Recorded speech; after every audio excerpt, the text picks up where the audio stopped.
This might seem a little out of left field considering I talk about mostly Nintendo, RPGs, and PlayStation.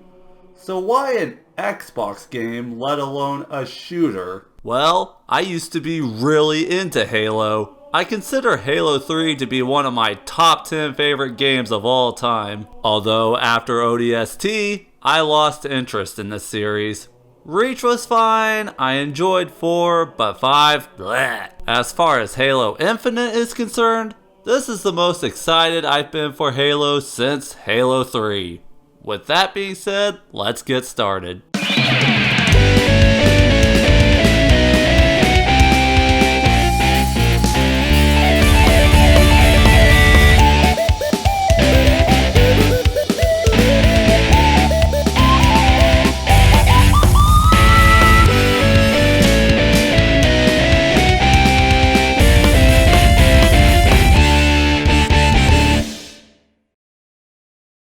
I knew a Halo 6 would come out eventually, considering that 4 was the start of a new trilogy. As I saw more gameplay of the campaign, well, that's actually for part 2 of this review, as this video is about the multiplayer considering that it dropped ahead of release, but anyway. I do like what I've played of the campaign so far. For multiplayer, I got to be a part of an early beta build before the drop around November 16th. I do not own an Xbox Series X, but I do have a PC that will get me my Xbox fix this generation, so the Steam version is what I am reviewing.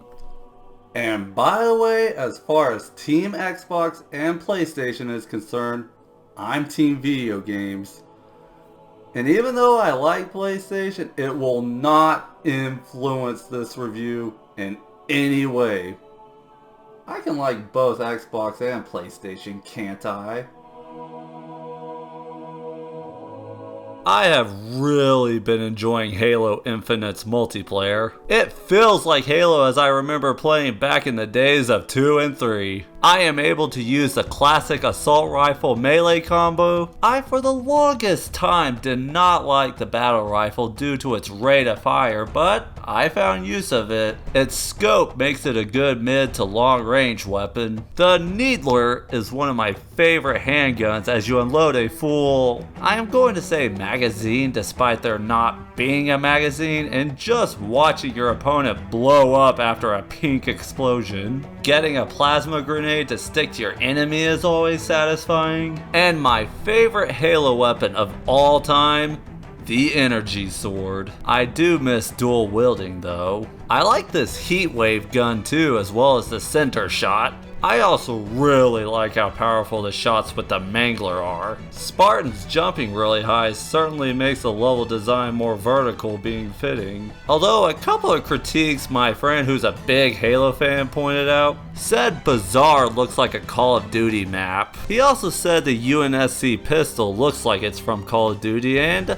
I see what he means. I am not trying to hate on Call of Duty. In fact, I have not played Call of Duty enough to criticize it at this point. But to anyone who says Call of Duty should play like Call of Duty and Halo should play like Halo, I agree. Personally speaking, I do not have too much to say about the maps. Each map has plenty of cover, but not too much cover, and they accommodate Halo's gameplay, so my favorite map is a matter of aesthetics. My favorite one would have to be Streets because I have a bias for city settings. I like how cities light up at night, which makes them look really cool. I also enjoy the Big Team Battle maps. Big Team Battle was a go-to mode for me in Halo 3, but I also mixed it up with more variety of matchmaking as well. I have definitely done a lot of capture bases, Slayer, Capture the Flag, Oddball, and so on. According to my Xbox app, I had a playtime of 20 hours before the campaign came out. I have a full-time job outside of this, and I'm still playing Shin Megami Tensei 5 at the time of this upload. Somebody I know pointed out how this was basically the same as the old games with better graphics, and that's a valid point, but for me,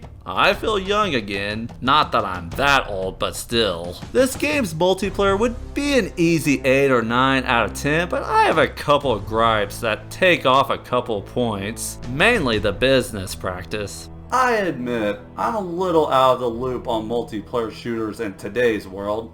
I have not bought a Call of Duty since Modern Warfare 2. Well, I did buy the original Modern Warfare Remastered, and I used to play Overwatch a lot when it came out, but it's been a while now. I can probably count on two hands how many hours I've played Fortnite. I'm not trying to bash Fortnite, although as a Final Fantasy fan, I'm more than happy Final Fantasy XIV won the Best Ongoing and Best Community Support awards at the Game Awards. But to get back on topic, this game from my understanding mimics Fortnite's business model. Fortnite is free to play with microtransactions, which is one of the reasons why I think Fortnite is so popular. Not having to pay a penny, heck, not even requiring an Xbox Live Gold or PS Plus subscription. But in the case of this game, as someone playing through Steam, I did not have to pay a penny to play online, but on console, you still need an Xbox Live Gold subscription. So for console players, despite the fact that they advertise it being free, there's still a monthly paywall to get past. At least console players get split screen, which is something I really wish PC had. A friend and I wrote off Halo 5 because of no split screen, and my friend's a big Halo fan. And the microtransactions. From my 20 hours of playtime, I have not earned any credits. I double checked through some internet research, and the only way to earn credits to purchase items is to buy them. Yes, with real money. For example, you see this Cloud 9 armor which costs 1,000 credits right here? Let's see, 1,000 credits is $10. $10 for blue. Excuse me, blue and black. I know a certain YouTuber is going to be furious about that. Also, I had a friend buy the Battle Pass and he said it screwed him over, and I'm pretty sure I know what he means. When I level up, the game says I unlocked something from the Battle Pass, but it basically tells me, no, if you want this, you have to pay for it. And even if you do buy the Battle Pass, you don't get the armor or what you pay for immediately.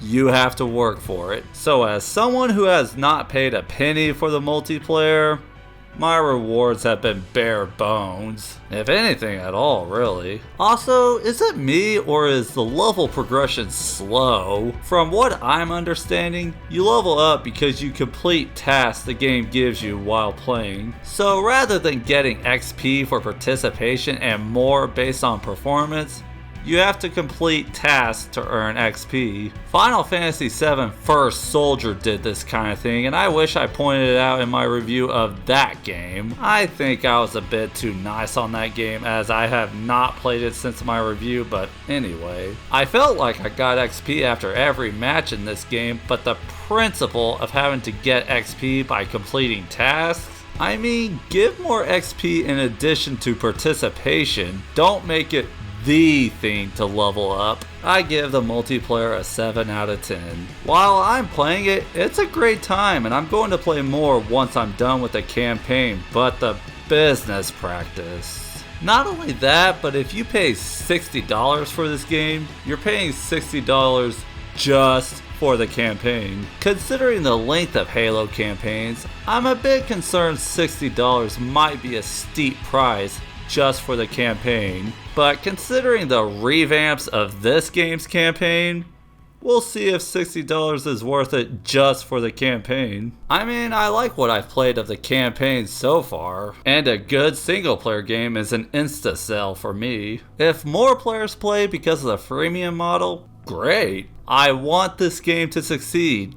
I want it to make a lot of money. I want Halo to stay relevant, and yes, I want Halo to have a large player base. But I also want it to be good and not have to be like, give me money. I am really enjoying this game's campaign so far, so I will be back to talk about that next time.